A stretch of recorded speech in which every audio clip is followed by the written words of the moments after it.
What's up, guys, and welcome back to another video here on B Mills Wrestling.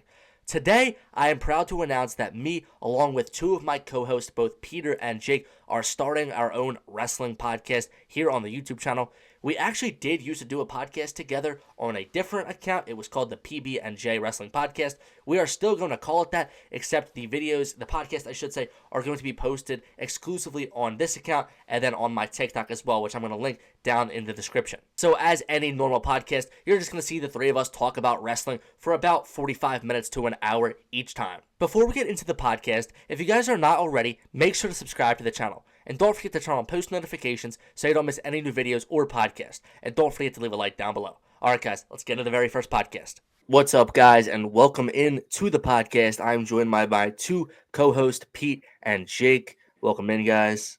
How we doing? Let's talk some wrestling. What's going on? Obviously, a lot going on within the wrestling world. We know that the WrestlePalooza PLE just got announced for September 20th. The whole ESPN deal. Obviously, we have Clash in Paris coming up.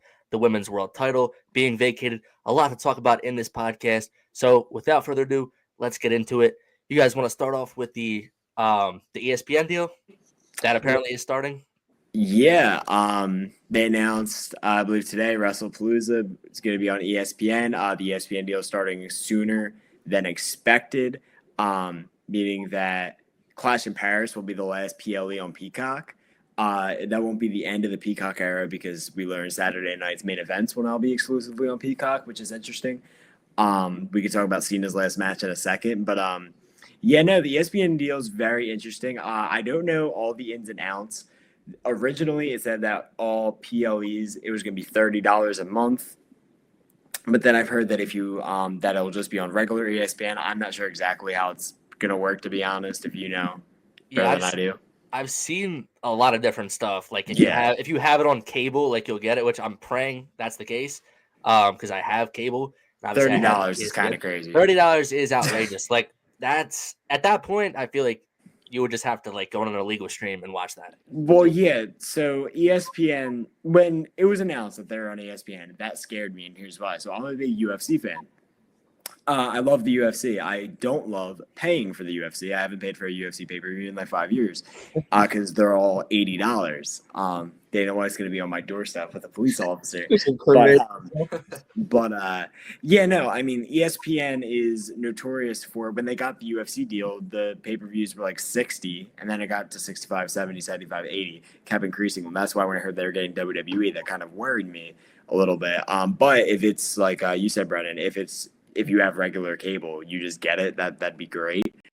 WrestlePalooza is very interesting. I read the press release that said John Cena is going to wrestle an opponent that he hasn't wrestled in over a decade. They didn't name Brock Lesnar specifically, but I guess we can all assume it's Brock Lesnar. I saw someone say that they think it's going to be Rob Van Dam. No, I saw. It's going to be Brock Lesnar. But overall, I'm excited. I don't think the presentation is going to change that much in terms of what they look. Yeah, I think it's still WWE's presenting everything. Oh, yeah. Peter, I just want you to say it because it stuck with me. When we were going to Raw the other night, what did you say it sounds like WrestlePalooza? Like, what does it remind you of? WrestlePalooza sounds like if they did a Saudi Arabian WrestleMania. If they did a Saudi WrestleMania, that's what it sounds like. And it is so true. And it is like, I don't know. It's the name could be better, but honestly, it's another PLE, so we can't really complain. I'm gonna make fun of it some more. WrestlePalooza is a name that the 11-year-old version of myself would come up with when I'm playing Universe mode on WWE 2K15. All right, good.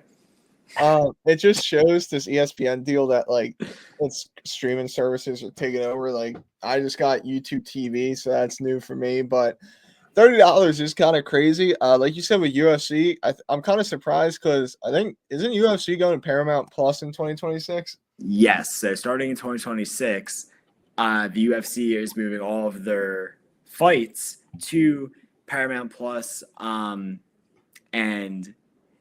the pay-per-views are going to be on there, but I think some specific are going to be on regular TV. I forget what channel, but But yeah, no, that's huge because now the pay-per-views are going to be less than $10 a month or I think maybe 12 a month, something like that. So I think this transcends wrestling or UFC or anything.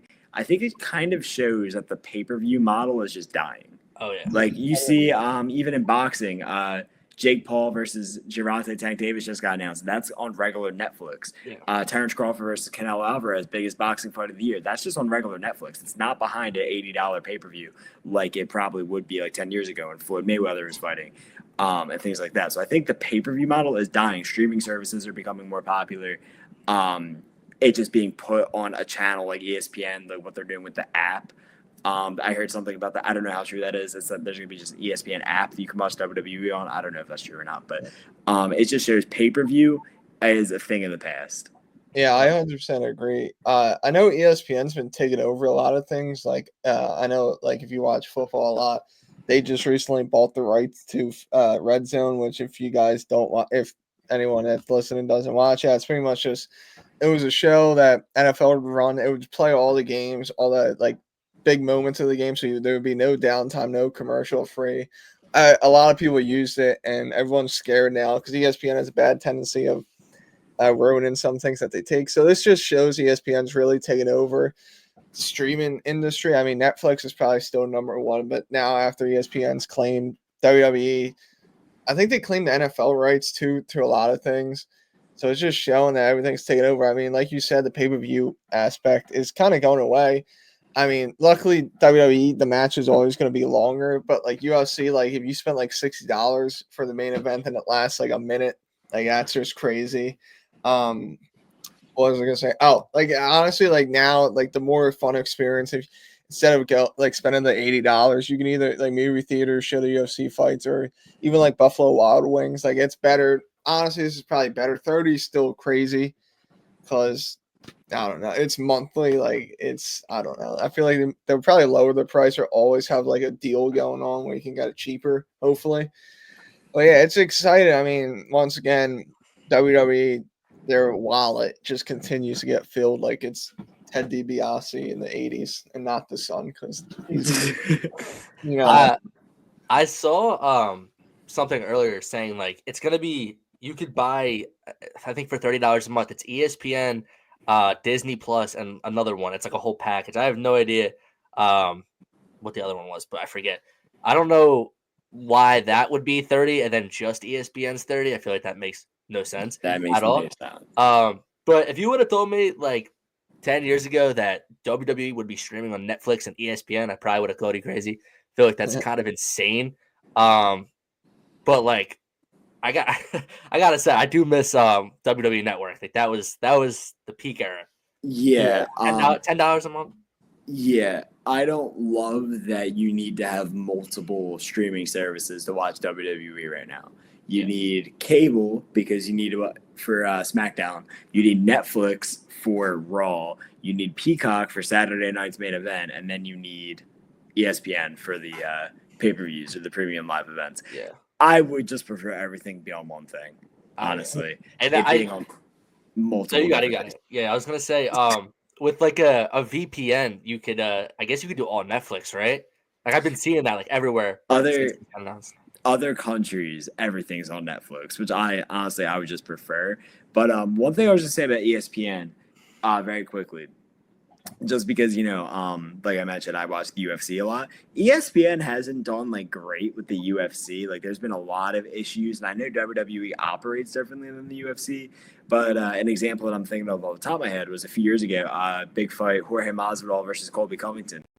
The second round, if you bought that pay-per-view, you didn't see the second round, I think it was. Like it just cut out.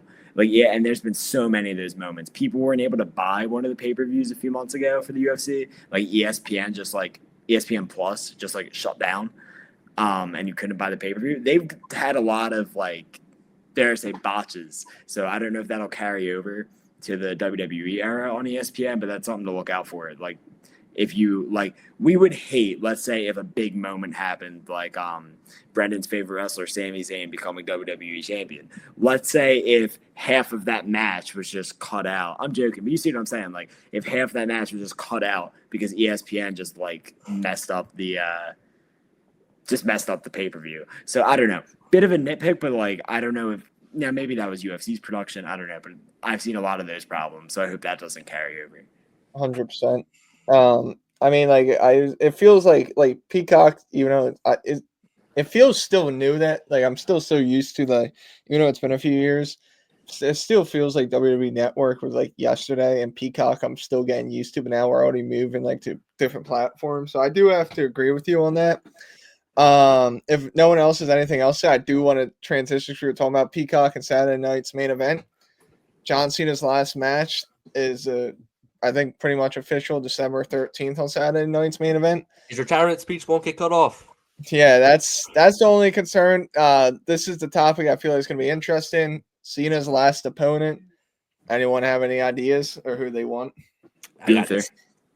Think so. I did see that. What was it, like a couple months ago on Twitter? Like saying, you remember that tweet that said like Gunther's the rumored last opponent for John Cena? I could see that. But two that I would really like, because I want it to be like a young superstar that maybe Cena puts over, because I do think John will put over whoever his last opponent is. I would like either a Carmelo Hayes or a Dominic Mysterio.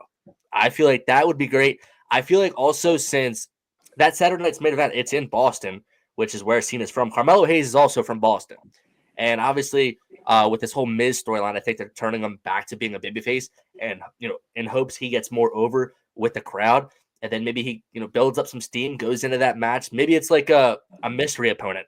Like, it's an open challenge for his John Cena's last opponent. I'm not sure if that's what they'll do. But then Carmelo Hayes, like, that would elevate him so much. Dominic Mysterio has obviously been red hot with what he's been doing. He's the IC champion. Just giving him like a win over Cena would just give him so much more booze than he already gets. I think in terms of who needs it more, I would say Carmelo Hayes. But those are the two guys I really like.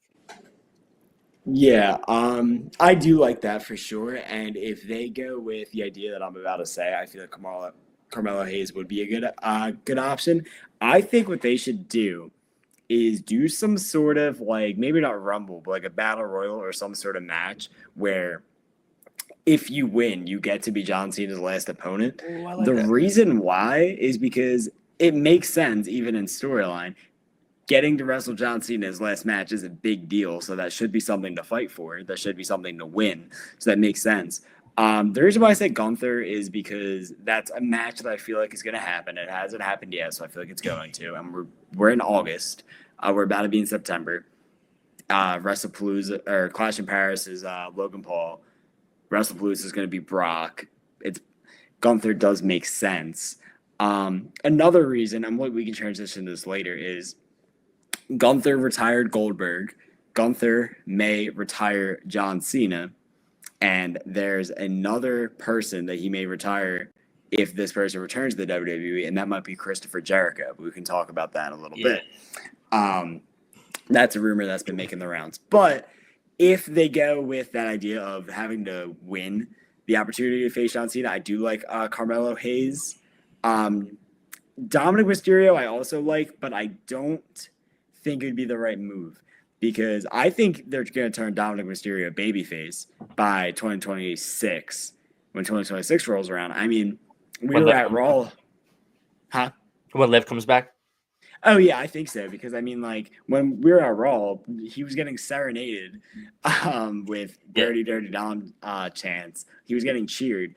I don't think the person who beats John Cena is going to be cheered afterwards. I think maybe 10 years ago, now I think everyone's going to be cheering Cena, rooting for him. I mean, they booed Cody Rhodes at WrestleMania. Yeah.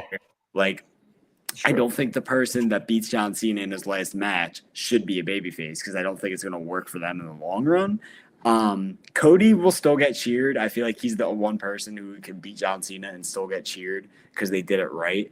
But, yeah, no, so I do think it should be a heel.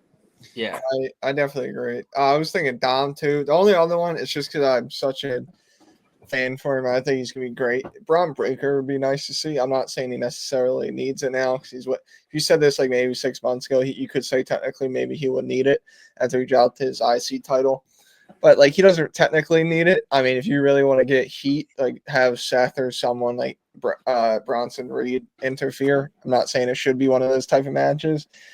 But like it would be so fun for Braun Braun Breaker. I mean, he's still so young. I think he's gonna be amazing one day. Everyone thinks that, but I'm between, like you guys said, Dom and Braun, because let's be honest, probably gonna be so young. Cena always talks about leaving. I forget what he says in every interview, leaving the WWE better than when he found it. I don't think it's gonna be anyone older because we're kind of knocking it out now. You already got Punk out of the way, Randy out of the way. Even though I would want to see it, I don't think they're gonna do AJ, or maybe they would build it up randomly. But yeah, I agree with you guys. My question: so when Brock returned, Triple H kind of made it seem like John Cena has say in who he faces or his storylines. John Cena in interviews kind of says that he's not making decisions as Triple H. Which one do you think you guys believe? Do you think it's Cena? Do you think he has a say? Do you think he doesn't really have a say and he just does whatever he's told, like he said in interviews? I think it was a misunderstanding. I think they're both right. I think, or maybe there's some truth in there. I think there was probably a conversation of, hey, John, your retirement tour is next year. There's probably a conversation that happened over a year ago. Any ideas of who you would face? Maybe Randy, maybe Brock if he's available. Maybe Punk if we're able to do that. I have a few ideas, whatever. Cool. The way it was delivered and the way people are taking it, John Cena said, okay, guys, I want you to bring Brock Lesnar back at SummerSlam. He's going to beat me up, and then we're going to wrestle a month later. That didn't happen, and Cena's, that was definitely a creative decision by the powers to be. Triple H, Nick Khan, The Rock, maybe, if he has say in a big return like that. Ari Emanuel of TKO.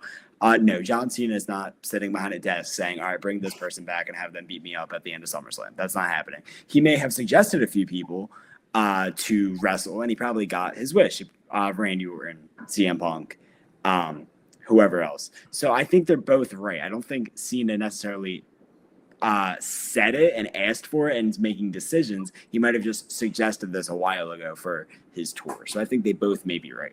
Yeah, I agree with everything you just said. To go back to Cena's last opponent, we were talking about like how a heel would be perfect because, obviously they're going to get booed, whoever it is. What better heel than Drew McIntyre to be his final opponent? A guy that, went against Cody Rhodes, went against CM Punk, two of the top baby faces, or he's going against Cody Rhodes right now. I feel like that would work as well. Obviously, he's another guy that doesn't need it at all because I feel like it should be someone that is a young star that needs it. But Drew McIntyre, I want to see Drew versus Cena in the retirement tour. I wish they would have done it. I don't know. If he's not his last opponent, I don't know if they're going to do it because time is running out. He only has 11 dates left. But that's definitely a feud I wanted to see because I feel like the promos between them two would absolutely cook. So if he was his retirement tour or his final match, I should say, I totally would not mind that at all. I agree. Crazy thing I just thought of. I don't know. And hey, this was crazy when I said it in April and I was right. I don't know when Joe Hendry's TNA contract runs out. But hear me out for just 1 second. I promise this is going to be good. All right.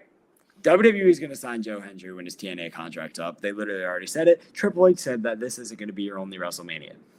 In the scenario where Joe Hendry's TNA contract runs out and they already have plans to A, sign him, and B, have specific plans on how they're going to use him, maybe as a heel, it would make sense to use that popularity to shine some light on TNA, who they have this working relationship with, and also build up this guy who is now a full-time WWE superstar. If that happens by December, I don't know if he's going to be fully signed by then because I don't know when his TNA deal runs out. But hypothetically, that wouldn't be the craziest thing to do. If they had Joe Hendry locked to a contract and they're going to put him on the main roster, that wouldn't be the worst idea to maybe turn him heel and start his WWE career in a heel run, beating John Cena in his last match. That'd be building up someone new.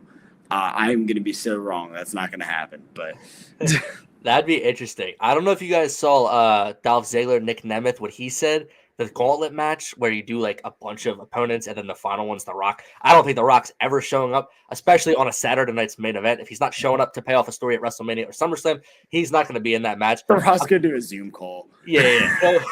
He'll pop it on the Tron. Retirement. But that would be really cool if they did that because he's the final boss. It's not going to happen for that reason because The Rock isn't going to show up. And the other reason because I don't see John Cena going through a gauntlet match at this point of his career. But that would be a cool route they could go, but I just don't think it's going to happen. I would have loved if he didn't get injured at Kevin Owens versus Cena for the final one. Because that would have made sense too, because that was Kevin's first opponent on the main roster. I wish we got that. And I was talking about how much of a run KO was on right before he got injured too. He was on a crazy run. Yeah. Yeah. One thing I was just thinking about, obviously he can't wrestle. He's been retired for 6 years. But Kurt Angle, I know he can't wrestle, but I would like to see him involved in some way, maybe introducing. Go back to the Joe Hendry thing. That would make sense because Joe Hendry has an amateur wrestling background and wrestled Kurt Angle in 2016 in What Culture Pro Wrestling. So that would make sense if Kurt Angle introduced him. Let's say if he was the final opponent. I do think that'd be cool to just have him involved in some way because Kurt was Cena's first match. It would make sense for Kurt to at least be there in some way. I don't know if they'll do that, but that would be cool. No, I would like that. That would be really neat. But we've brought it up already. Clash of Clan is August 31st. What's that? Oh, I thought you were calling. Clash in Paris. Oh, Clash in Paris. Clash of Clan. It's been a long day. It happens. So the card, they pretty much announced almost every match. I don't know if they're added anymore. They're not added. Are they added more or? As of right now, let me pull up what I think the card is going to be because I have it right here. So I think there's there's a lot of matches that could be on the card. Like Cena Logan's already confirmed. I think Nikki versus Becky is going to be there. Drew versus Cody. I'm also hearing that might be at WrestlePalooza, so that might not be on Clash, even though I think it should be. The Fatal 4-Way with CM Punk, LA Knight, Jay, and Rollins. Sheamus versus Rusev. Roman Reigns versus Bronson Reed. I hope that Dominic Mysterio versus AJ gets added because AJ Styles in front of that France crowd. I feel like that's an easy given that needs to be on the card. And then the Women's World Championship, which I think we should talk about because obviously Naomi had to vacate the title. And now, the question is, are we still going to get Stephanie Vaquer versus somebody at Clash in Paris for the World Championship? What I think they should do is they should do another, have her confirmed in that match because she already won the Battle Royal. Like she earned her spot in the match. I think they should do either another Battle Royal or like a Fatal 4-Way or some type of match to determine another contender for the championship and then just still do the one-on-one at Clash in Paris. Or maybe they can wait. I don't know how long they want to go without a Women's World Champion. But that's what I think they should do. I don't think that they should do as cool as it would be like a ladder match because I feel like that's unfair to somebody who won a Battle Royal and was promised a one-on-one match. So I do hope that they just do another number one contenders match and then do Stephanie versus I don't know, maybe like a Bailey, maybe because I don't think it should be Rhea or Io because they're involved with Asuka and Kairi Sane. I don't think they should be even in the world title picture right now. It could be like a Roxanne Perez. I think that'd be cool as well. But I think I want to hear your guys' thoughts on this. For who the next women's world champion should be. Do you guys think it should be Stephanie Vaquer or do you guys think it should be somebody else? I think it should be Stephanie. However, I'm going to just correct you on one thing. You said that Naomi vacated the belt. She did not. She lost it to Big Jim. But in all seriousness, no, I do think it should be Stephanie Vaquer for sure. I do like the ladder match idea, but I see your point that would be kind of unfair to somebody who won the opportunity for a one-on-one match.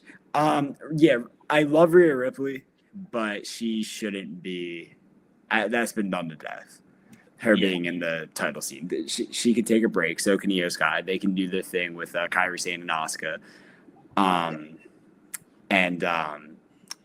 Sky is really good at speaking Japanese. A lot of people are big fans of that. But referencing a TikTok comment. But what did the comments say? Huh? What did the comments say? I forgot. I'm not sure. But Rhea and Io I don't think should be in the title scene right now. I do think the next champion should be Stephanie.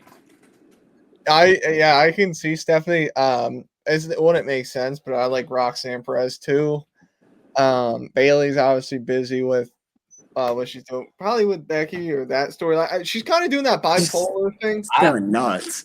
Yeah, she's kind of losing it. Someone go check on Bailey for a second. She kind of needs help, but Rhea, I think they should do with what they did with Becky Lynch, put her in the mid card, just for a little bit. Not even mid card, but like upper mid card. Like just don't put her in the title picture. Charlotte, please no. There's just a bunch of names. Nia Jax, no. Like I don't know. Well, I think it's gonna be Raw exclusive. I would think. Hopefully. Yeah, it should be. But yeah, I mean, it came suddenly. It kind of sucks because Naomi was kind of on the run of her career. Some people really didn't like the like. I saw comments like, not that comment, like not, but it was like some people were kind of happy that she relinquished it because they thought she was boring or they didn't understand the character. I kind of enjoyed it. But yeah, it's gonna be interesting to see. It kind of sucks that this didn't happen like a month or two ago when Evolution was going on, because that would have been fun to do it on that pay-per-view because it makes sense. But obviously life happens. But I don't know. It should be interesting to see. yeah, I think Bailey's a dark horse to win it. I think if they want to like keep the title on a heel, because I would assume Naomi was going to hold the title for a long time until like Bianca came back and they did Bianca versus Naomi. But Bailey, obviously, the heel turn is coming, so I feel like if they want to keep it on a heel, like the top heel on Raw, like that is the route they could go. Like maybe she does something heelish to advance to a one-on-one match with Stephanie, and then in the one-on-one match, whether that's at Clash in Paris or wherever, she goes full on heel and wins the championship. I feel like that would be cool, but I don't know like how soon they would want to put the title on her, especially since she did just have a title reign back in 2024. I'm not too sure. I like Stephanie Vaquer to win it. I feel like she's the clear favorite.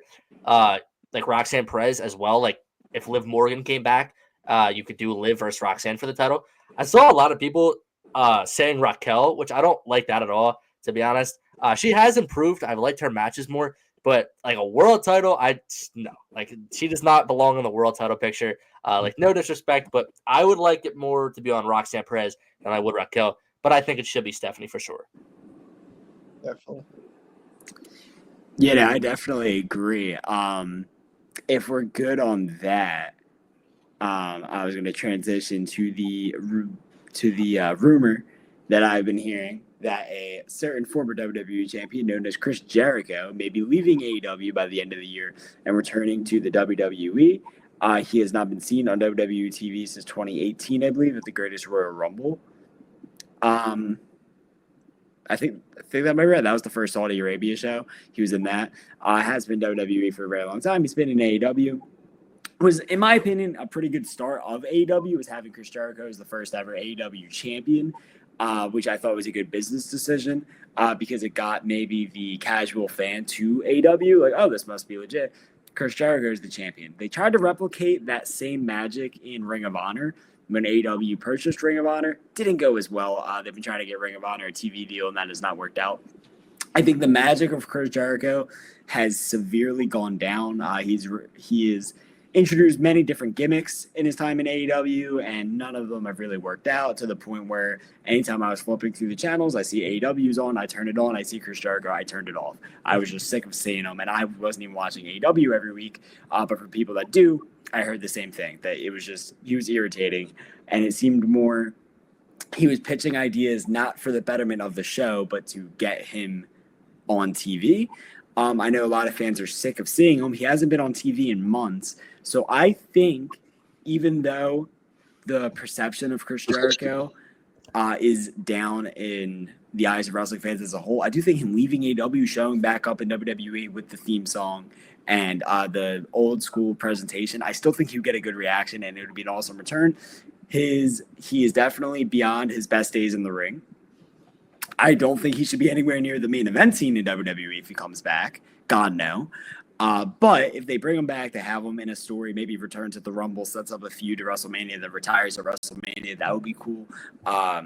Gunther is pretty much just the hater of the retirement home and is just, retiring everybody. Maybe it'd be Gunther, I don't know. But I do think Jericho coming back would be cool if they do it right. I don't think he should be anywhere near the main event scene, and I don't think he should be anywhere near guys like CM Punk or Roman Reigns. Yeah, no, I think a Chris Jericho return at the Royal Rumble would be crazy. Like I think he would get a crazy pop. The return itself would be cool. The return, and he did post a TikTok of his return at the Royal Rumble. I forget what year. when he came in at number 2. But maybe, he's teasing something. It would be cool if it happened. But like you said, like, what do you do after that? Because obviously, like, he's not a good in-ring performer at all anymore. So the thing I really like is if he came back as like a manager type role. Obviously, after showing up in the Royal Rumble, it gets eliminated quick. Imagine him like managing a young star, or fuck it, he just brings back the list. You know what I mean? Do that as well. But I think it would be cool to see him come back. I just don't want to see him wrestle. I wouldn't mind to see him because obviously he's one of the best on the microphone. So having him like being a manager type role, I'm not sure if he would be open to something like that. But I feel like he should at this point of his career. I feel like that would be pretty cool, to be honest. No, yeah, I agree. Personally, I think it might just be like, I don't know, his contract has to be up, so this might be just him trying to drive his value up, like last minute. Because in AEW, he knows he can still wrestle. WWE, they're kind of like, I know there's a bunch of stars in their 40s, but I just looked up Chris Jericho's 54. Like you guys said, he's not what he used to be. His mic skills will never fade, probably. I do agree with the Rumble. That would be insane. Manager would be great. I don't know why, but I just picture him like, can you? Obviously, they got Adam Pearce and Nick Aldis, but can you imagine him as like the GM, like in that like kind of like sarcastic, like you just made the list. Not he doesn't have to do the list, but like that sarcastic version of him with slicked back hair and just that his stupid outfits they used would have been amazing. I think, yeah, I don't. The thing is with him is he probably still wants to wrestle. I don't know how long. I don't know how consistently. I know he has his band. I know he's been gone. So it would be nice. Probably be like a year. There's no way they keep it around for super long. It'll probably be a year to 2 most. I see him having a few matches. Maybe they give him like a feud or two, then they transition him into a younger talent. Like I can't think of any wrestlers off the top of my head right now specifically, but I feel like anyone could benefit with having that as your manager. Yeah, I agree. That's him being in the mid card or being a manager or general manager. Those are good roles for him. The reason why I say he should not be anywhere near the main event scene is one, he's just way past his prime to where I still think main event wrestling should look a certain way. Like CM Punk and Gunther were able to put on a certain match that I don't think Chris Jericho would be able to put on right now. Two, he's in a weird spot where he's been gone for so long. Yeah, he wouldn't be coming back to wrestle guys that he's never wrestled before. Roman Reigns been done to death. Seth Rollins been done to death. CM Punk done a million times. Cody Rhodes not done as much, but we just saw it a few years ago, or maybe 5-6 years ago at this point in AEW. The main guys in WWE, he's all wrestled, so it's not like he'd be coming back wrestling guys, maybe besides Gunther, that you haven't seen before. But even the ones that he hasn't wrestled before don't excite me too much. I don't know. I hate to be a Debbie Downer, but Chris Jericho just doesn't really excite me at all. I don't know. Like, I feel like I'm being really negative, but I just don't.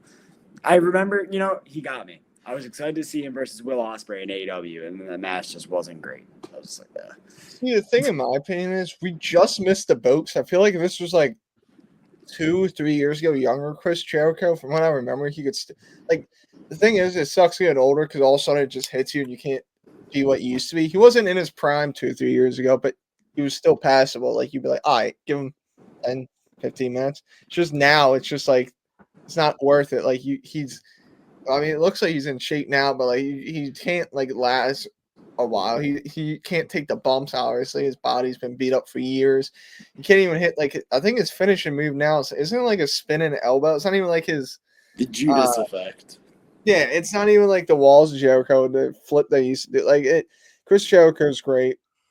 He's obviously a legend in ring, but yeah, I think we just missed it. But this is like 2-3 years ago, I could 100% see it, but now it's just like this is sound mean. We don't need it. Like it's not like you need that pop of a returning star, and we're trying to build for the future. That's the whole thing that WWE's pushing out is we're not getting rid of the older stars, but kind of trying to keep it limited to people that can still wrestle in their like 40s or 50s. But yeah, it would be nothing like CM Punk coming back. By the way, it would be completely different. The problem with Chris Jericho is if you want to know how good Chris Jericho is, you ask Chris Jericho. He'll tell you.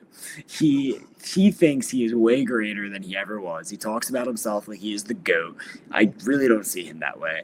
I think people overhype him because he was entertaining in 2017. with the list. I think, like, don't get me wrong, he's awesome, but people like, oh, he's one of they're like, he has a serious argument for being the greatest of all time. I disagree. I really don't see that. The two other things is, one, I don't think he was ever the main guy in WWE at any point. AEW, you can kind of say it, but he was more the household name because, like, Kenny Omega, Cody Rhodes, Young Bucks kind of were the number one guy. And also, was there a rumor, like, I think they get along now, but, like, even if he returned, didn't Triple H and him not get along for a while? It's like, it's not like they're going to be best buddies. It's not like, I don't know, like, Batista's retired. There's no way he would come back, but, like, they're buddies, so, like, it at least makes sense. Here, they never really got along. It was just acceptable. They disagree, I think, on the philosophy of professional wrestling. Yeah. That's what I mean. I don't think they have the same idea of what's a good product. Like, Chris Jericho did the Festival of Friendship with Kevin Owens, you know, when they were best friends, and then Kevin Owens turned on him, whatever. Chris Jericho wanted it to be the way it happened, how it was like a dramatic sort of chain of events. Whereas Triple H was like, I just want him to attack you out of nowhere. Like, they just start beating him up. Triple H was like, oh, this is all corny. You're trying to do like this TV shit. Whereas Chris Jericho was like, no, like, it needs to be this certain way. They disagree on what a good product is, what a good story is. And at this point, Chris Jericho is going to be more of a story guy than he is a wrestling guy just because of his age and his condition. So I feel like they would butt heads a lot. They never really were the best of friends when they're both wrestlers, or when they were when Chris Jericho was an active wrestler and Triple H was behind the scenes. Granted, Triple H and CM Punk didn't get along either. And now they're getting along and they're doing well. But I also think it's just a different CM Punk at this point is a much bigger deal than Chris Jericho. I think we can agree with that. Just a little bit. Just a little bit. I mean, yeah, if he just like came back for the Rumble and that was it, like just a surprise Rumble entrant and then went away, I feel like that's fine too. But like, I don't know if that would be the case. It's Chris. He wouldn't do that. It's Chris Jericho. He would need a WrestleMania big star match where they do a video package telling everybody how great he is. I'm not a Chris Jericho fan. Don't forget the reason why he left in the first place was because they didn't give him and KO the title, and also he was the second match on the card when he wanted to be the main event. Like, that was never gonna main event WrestleMania. Yeah, no, 100%. I know the main event sucked that year, but still. Yeah, no, at that point it was great. He was just not gonna do that. But yeah, no. Anything else you guys want to talk about? Cody Rhodes, my Cody impression. Yeah, I don't know. I mean, I ripped on Chris Jericho. Oh, for a good bit. we like brought up his name, but we haven't done one of these since Brock Lesnar returned. I was just thinking that. I just want to know, how long do you guys expect him to stay around? Do you think this is his final run? Do you think he's going to get into any other feuds, or do you think he's done with after Cena? I think he retires next SummerSlam because it's in his hometown. I think that makes the most logical sense. You do the feud with Cena, and then obviously another feud and match that people want to see is Gunther versus Lesnar. So I feel like that could be a WrestleMania match because I don't think Gunther should be in the world title picture at WrestleMania whatsoever. So that's a way they could go, have Gunther go over maybe. Braun Breaker versus Lesnar would be cool as well. Obviously right now that makes absolutely zero sense, but maybe by the time we get to SummerSlam next year, we could get Braun Breaker versus Lesnar, maybe for like a championship, like the World Championship, if Braun Breaker's holding it, because obviously Brock Lesnar should not hold any more titles in WWE. But those are the two matches I want to see from Brock Lesnar, to be honest. Like, I doubt like an Oba Femi match would happen, but like I feel like Braun Breaker, Gunther, like those are the two matches I want to see with Lesnar before he retires, and then I'm good. I think, well, we're going to get John Cena. We already know that. We're going to get Cena. I think we're going to get Gunther. I think we're going to get Braun Breaker. I think we're going to get CM Punk. And hear me out. CM Punk is Brock Lesnar's last match at SummerSlam next year would make sense only because it would be 13 years later from their 2013 SummerSlam match, which was awesome. And I think this match would be great as well. Besides those guys, Seth would make sense just because Paul Heyman's with Seth now. That would make sense. I never want to see Brock Lesnar versus Roman Reigns again. That I've seen that way too many times. Besides that, I'm trying to think honestly. Wait, Bronson Reed probably, if they're just going to knock out all of them in that group. Bronson Reed, that would work. Drew, not really, even though it's been 5 years. Maybe a face Lesnar versus a heel Drew. Maybe that, though Brock Lesnar's being presented as a heel now, and I don't see how they could turn him. I don't see how they could turn him face, and also the fans aren't overwhelmingly happy with him being back, also with the Vince McMahon situation as well, and his involvement in that. But yeah, besides those guys, I'm honestly trying to think. Randy Orton again. It's been, if they do that SummerSlam next year, it would be 10 years since that match, and that match wasn't great, but I feel like they could do it. They could definitely do it better. I don't know. Goldberg has been bitching about his retirement match, so maybe if he wants another one, he could have it against Brock Lesnar. Oh my God, no! Maybe Brock Lesnar versus the returning Chris Jericho. Jesus Christ!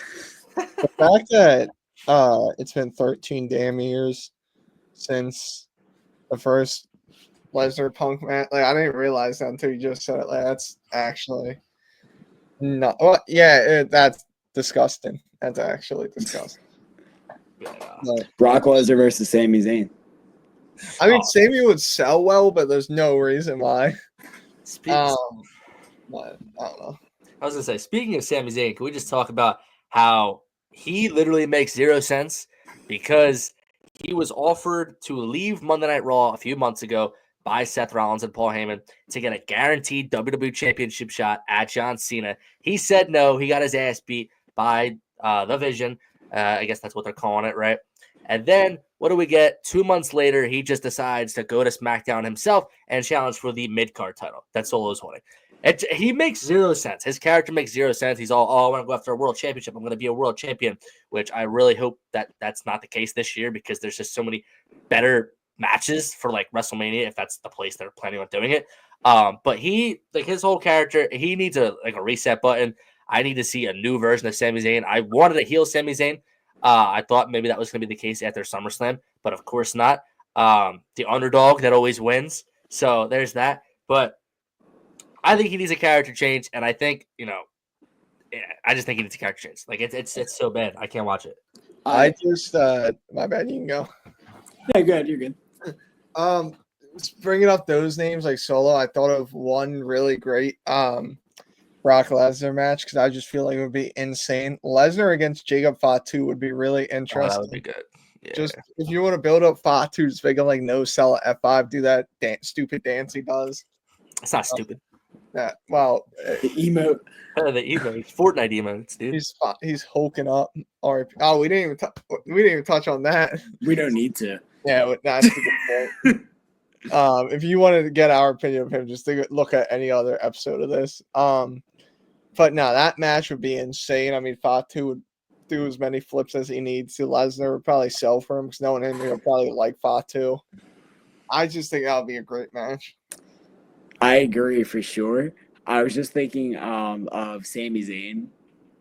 A face Sami Zayn winning the belt would honestly just feel deflating at this point. Though a heel, sarcastic ass Sami Zayn with the same theme song, but like being sarcastic, kind of like how it was in 2018 when he turned heel, or I think 2017. That I would be in for a heel Sami Zayn.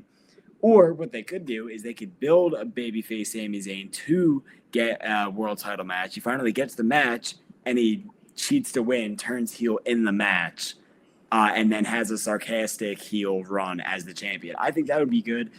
Just a underdog from the underground, Sami Zayn, when in a weak sauce. It just doesn't do it for me. But I feel like it's bound to happen. It's just a matter of when. Hopefully not WrestleMania. I swear, if they screw us out of Roman versus Seth because they do Sammy versus Seth for the title, I'm going to lose my shit. Hopefully that's not the case. But like I said, Sammy on SmackDown now. Can we just talk about how ass SmackDown is? Like, actually, you could go like 3 weeks, 4 weeks without watching it, and you would probably still know what's going on. It's like the same stuff. Tiffany Stratton feuding with Nia Jax and Jade Cargill every week. There's no like talent for the women's roster on SmackDown. It's all on Monday Night Raw, which I feel like that's why we need a draft because SmackDown, other than the tag division, SmackDown, the roster is terrible. Like Raw is just miles better. So I would like them to do a draft, but SmackDown, it's so bad right now, man. CM Punk, Roman Reigns, Seth Rollins, and his whole faction. What do all those people have in common? They're all on Raw. Like the biggest stars in the company, minus Cody Rhodes and John Cena, who is retiring and who is not there all the time. Mm-hmm. They're all on Raw. Like Exactly. it is, yeah. And now I'm not saying that CM Punk, Roman, and Seth Rollins should be on different shows right now. I guess it just begs a bigger question.